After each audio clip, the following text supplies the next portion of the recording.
तो पिछले क्लास में स्टेटमेंट ऑफ प्रॉफिट लॉस का बताए थे, एक समरी के तौर पे बताए थे कि जो कंपनी एक्ट 2013 में जो एक्ट बना था, उस एक्ट के तहत एक नया परफॉर्मा बना, statement of profit and loss. उसमें क्या हुआ कि एक नया प्रॉफिट लॉस का एक परफॉर्मा बना।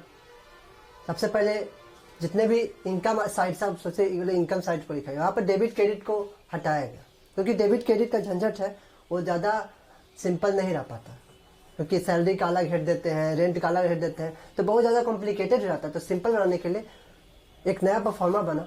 सबसे पहले जितने भी इनकम साइड है वो उसको साइड लिखा, जैसे रेवेन्यू फ्रॉम ऑपरेशन हो गया, अदर इनकम हो गया, तो ये सब पहले लिखा गया। फिर टोटल इनकम को जोड़ा गया।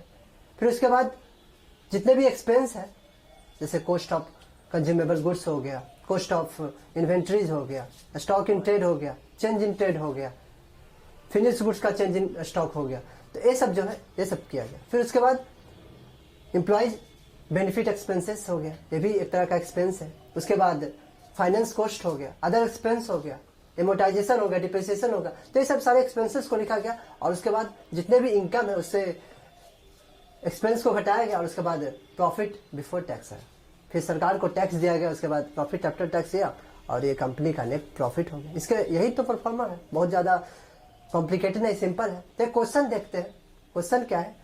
क्वेश्चन हम खुद से बना है, जो ऐसा क्वेश्चन लिए है जो लगता है कि पूरे प्रॉफिट लॉस को समराइज कर देगा। तो क्वेश्चन है कि आपको बताना है कि स्टेटमेंट ऑफ प्रॉफिट लॉस में किस हेड में जाएगा। जैसे सेल ऑफ गुड्स हो गया, सेल ऑफ सर्विस है, ये किस हेड में जाएगा। बहुत सारा हेड बताया था, रेवेन्यू फ्रॉम ऑपरेशन हो गया, अदर इनकम, अभी हम डिटेल किए हैं इसको बारे में। तो देखते हैं कि उनको हेड में जाता है, बहुत ही कम समय लगेगा इसमें। तो सबसे पहला क्वेश्चन है, हेड बताना है, किस हेड में जाएगा। सबसे पहला क्वेश्चन है कि सेल ऑफ गुड्स,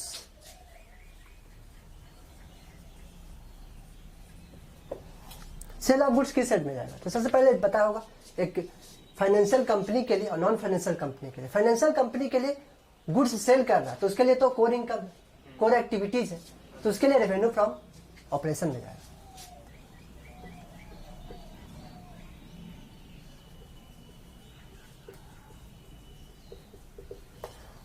दूसरा, सेल ऑफ सर्विस,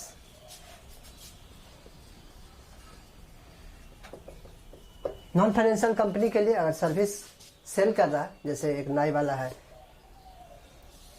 या एजुकेशन कोई टीचर है, तो वो सर्विस को सेल करता है, गुड्स को सेल नहीं करता, सर्विस सेल कर रहा है।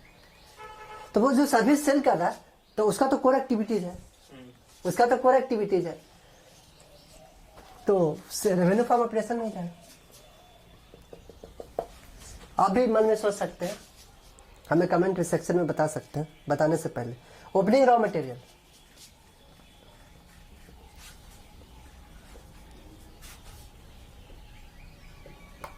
ओपनिंग रॉ मटेरियल खरीदता है तो एक्सपेंस है, एक्सपेंस है, तो एक्सपेंस में तो बहुत सारे हेड थे, तो किस हेड में जाएगा। तो कॉस्ट ऑफ मटेरियल कंज्यूम में जाएगा, बताए थे भी।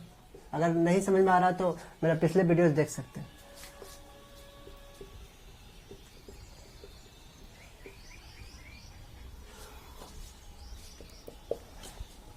चौथा है purchase of raw material,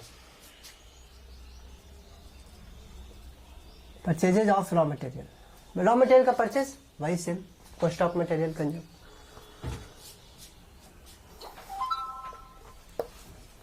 employees stock option plan,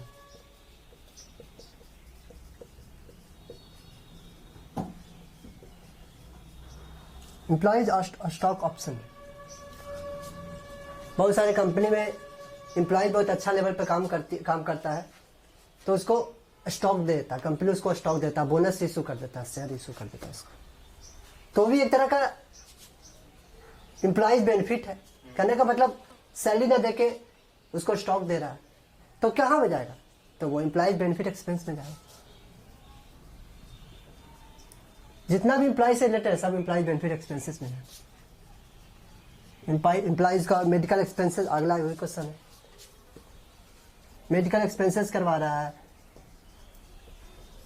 DA paid कर रहा है, सैलरी पेड कर रहा है, कंपनसेशन दे रहा है, बोनस पेड कर रहा है, तो सब जो भी है बोनस इशू कर रहा है, तो ये सब जो भी है प्राइस बेनिफिट एक्सपेंस में ही जाएगा। सेम है इसलिए हम इसको ऐसे लिखते हैं। आगे है discount of loss of discount और loss of issue of debenture. Debenture issue हो रहा है तो क्या है? फाइनेंशियल एक्टिविटीज, एक्सपेंस है, खर्चा है। क्यों? क्योंकि जब डिवेंचर इशू करता है तो डिस्काउंट में इशू करता है या इंटरेस्ट देना पड़ता है उस पर, तो कहीं ना कहीं कंपनी का घाटा है, तो एक तरह का खर्चा है, कंपनी का तो खर्चा है। तो एक्सपेंस जब भी जाएगा तो एक पहले ये चीज ध्यान में रखिएगा कि खर्चा है कि इनकम है, पहले ये चीज आपको ध्यान में रखना चाहिए। फिर इनकम है या खर्चा है तो किस हेड में खर्चा है, ये चीज देखना है। तो सबसे पहले तो खर्चा है। अब खर्चा में बहुत सारा है, खर्चा में तो बहुत सारा होता है। रॉ मटेरियल का भी खर्चा है, एम्प्लॉइज का भी खर्चा है, फाइनेंशियल कॉस्ट भी है। क्या है? तो फाइनेंशियल एक्टिविटीज है, फाइनेंसिंग कर रहा है, फाइनेंस से रिलेटेड है। क्योंकि फाइनेंस कंपनी जब डिवेंचर इशू करते हैं तो उसके पास पैसा आता है, तो फाइनेंशियल एक्टिविटी उससे रिलेटेड जो खर्चा है, उस पर इंटरेस्ट पेड करना पड़ेगा, उस पर बैंकिंग चार्जेस पेड करना पड़ेगा। तो ये सब फाइनेंस से रिलेटेड खर्चा है। तो जो भी फाइनेंस से रिलेटेड खर्चा है वो फाइनेंशियल कॉस्ट में जाएगा, फाइनेंस कॉस्ट में। अब ज्यादा नहीं है, थोड़ा सा है। डिक्रीजिंग वैल्यू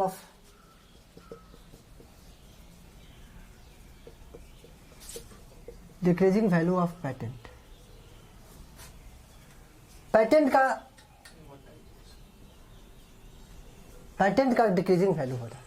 पैटेंट मतलब होता है कि जैसे आपके पास जमीन है, आपके जमीन के अंदर कोयला निकल गया तो सरकार उसको तो जब्त कर लेगी, क्योंकि माइनिंग एक्टिविटीज वाला वो उसका काम है।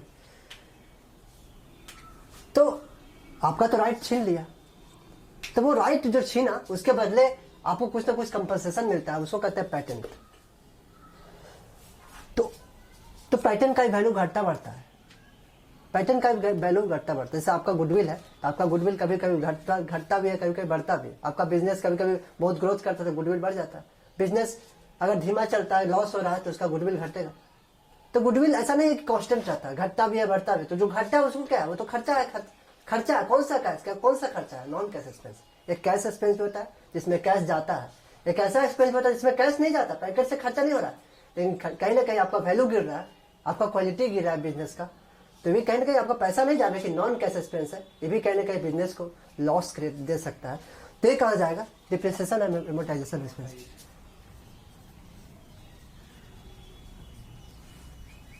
इस सब बारे में बता दिए थे कि क्या होता है एमोर्टाइजेशन। इंटेंजिबल एसेट्स का वैल्यू जब गिरता है तो उसको कहते हैं एमोर्टाइजेशन। अब लास्ट है एक दो, सैलरी और सैलरी बताए वही चीज, एम्प्लॉइज बेनिफिट एक्सपेंस। रेंट, क्या रेंट रॉ मटेरियल है? नहीं। क्या रेंट चेंज इन इन्वेंट्री है? नहीं। क्या रेंट इम्प्लॉइज है? इम्प्लॉइज बेनिफिट एक्सपेंस है? नहीं। क्या रेंट फाइनेंस कॉस्ट है? नहीं। क्या रेंट डिप्रिसिएशन है? नहीं। तो क्या अदर एक्सपेंस? जो कुछ नहीं है जब वो अदर में।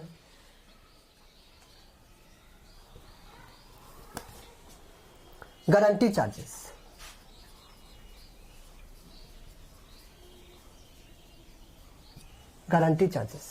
जब भी आप बैंक में लोन फाइनेंस करवाइएगा तो एक गारंटी होता है, तो गारंटी का चार्ज लगता है, बैंकिंग चार्जेस वो भी आप कर सकते हैं। तो कहीं ना कहीं फाइनेंस से रिलेटेड खर्चा है तो फाइनेंस कॉस्ट में जाए।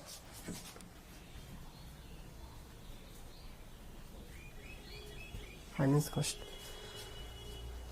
फिर उसके बाद है share issue expense written off. मिटाते हैं ऊपर से कुछ।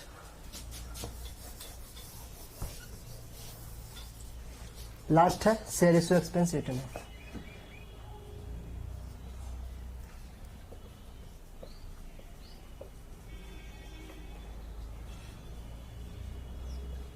जब शेयर इशू करता है तो बहुत सारा प्रिलिमिनरी एक्सपेंसेस लगता है।